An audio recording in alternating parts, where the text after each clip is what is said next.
ఈ ఫామ్ల రేసు కేసుపై దర్యాప్తును ఏసీబీ ముమ్మరం చేసింది. ఏసీబీ ప్రధాన కార్యాలయానికి ఏసీబీ డీజీ చేరుకున్నారు. అలాగే కేటీఆర్ హైకోర్టును ఆశ్రయించారు.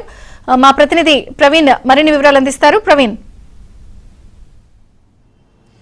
ఇప్పటికే ఫార్ములా ఈ కార్ రేసింగ్ వ్యవహారానికి సంబంధించి ఏసీబీ విచారణ ముమ్మరం చేసిందని చెప్పాలి. నిన్న ఎఫ్ఐఆర్ నమోదు చేసిన తర్వాత కొద్ది నిమిషాల క్రితమే ఏసీబీ డీజీతో పాటు ఇప్పటికే డైరెక్టర్ కూడా ప్రస్తుతం అయితే మాత్రం ఏసీబీ కార్యాలయానికి చేరుకున్నటువంటి పరిస్థితి కనపడుతుంది. మరోవైపు మాజీ మంత్రి కేటీఆర్ కూడా తెలంగాణ హైకోర్టును ఆశ్రయించడం జరిగింది. ఆ లంచ్ మోషన్ పిటిషన్ దాఖలు చేసినప్పుడు ఇప్పటికిప్పుడు విచారణ జరపడానికి హైకోర్టు అనుమతించలేదు. మధ్యాహ్నం 2:30 తర్వాత రిజిస్ట్రీ నిర్ణయం తీసుకోవాలంటూ కూడా చీఫ్ జస్టిస్ బెంచ్ ఆదేశాలు ఇవ్వడంతో మధ్యాహ్నం 2:30 తర్వాత రిజిస్ట్రీ ఒక నిర్ణయం తీసుకున్న తర్వాత లంచ్ మోషన్ను విచారణ జరపాలా వద్దా అనేటువంటి అంశానికి సంబంధించి ఒక క్లారిటీ వచ్చేటువంటి అవకాశం అయితే కనపడుతుంది.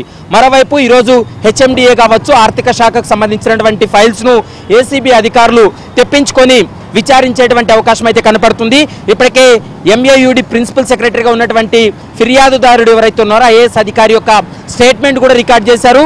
మరోవైపు దానాకిషోర్ స్టేట్మెంట్ను కూడా రికార్డ్ చేయాల్సి ఉంది. దానాకిషోర్ యొక్క స్టేట్మెంట్ రికార్డ్ చేసిన తర్వాత మరికొన్ని అంశాలు బయటకు వచ్చేటువంటి అవకాశాలు అయితే కనపడుతున్నాయి. దాదాపు 55 కోట్ల రూపాయల వరకు కూడా మిస్యూజ్ అయింది.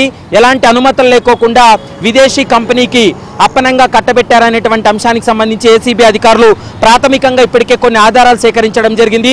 ఏసీబీ డీజీ విజయ్ కుమార్తో పాటు ఏసీబీ డైరెక్టర్గా ఉన్నటువంటి ఇద్దరు కూడా కొద్ది నిమిషాల క్రితమే ఆ సమావేశం ఏర్పాటు చేసుకోవడం జరిగింది. మరికొద్దిసేపట్లో ఈ కేసుకు సంబంధించి మరికొంతమందికి నోటీసులు కూడా సిద్ధం చేశారు. నోటీసులు ఇచ్చి విచారణ జరపాలనేది ప్రస్తుతం పోలీసులు భావిస్తున్నారు. మరోవైపు ఈ కేసు అంతా కూడా ఏసీబీ డైరెక్టర్గా ఉన్నటువంటి తరుణ్ జోషి పూర్తి స్థాయిలో అతని పర్యవేక్షణలోనే విచారణ జరిగేటువంటి అవకాశం అయితే కనపడుతుంది.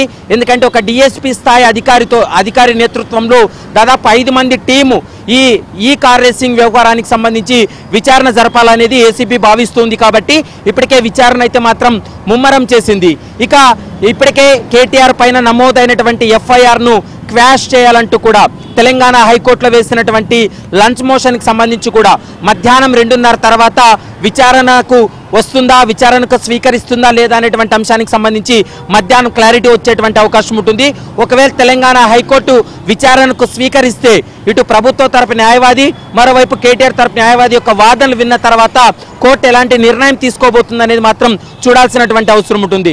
ఒకవేళ విచారణకు నిరాకరించినట్లయితే రేపు ఉదయం మరోసారి రెగ్యులర్ పిటిషన్ దాఖలు చేసి దానిపైన విచారణ చేయమని కోరేటువంటి అవకాశం కూడా కనపడుతుంది. ఇప్పటికే బీఆర్ఎస్ లీగల్ టీం అయితే మాత్రం వాదనలు వినిపించడానికి కూడా తాము సిద్ధంగా ఉన్నామనేటువంటి అంశాన్ని బీఆర్ఎస్ లీగల్ టీం కూడా స్పష్టంగా చెప్తుంది.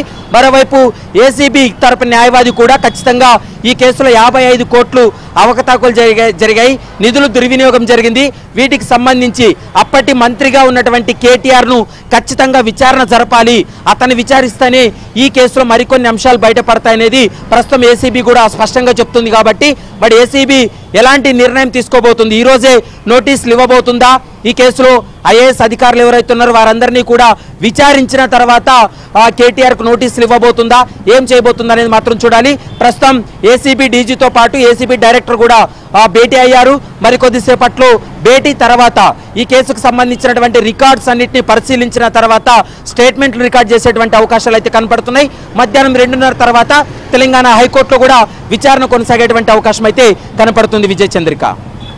Thank you Praveen.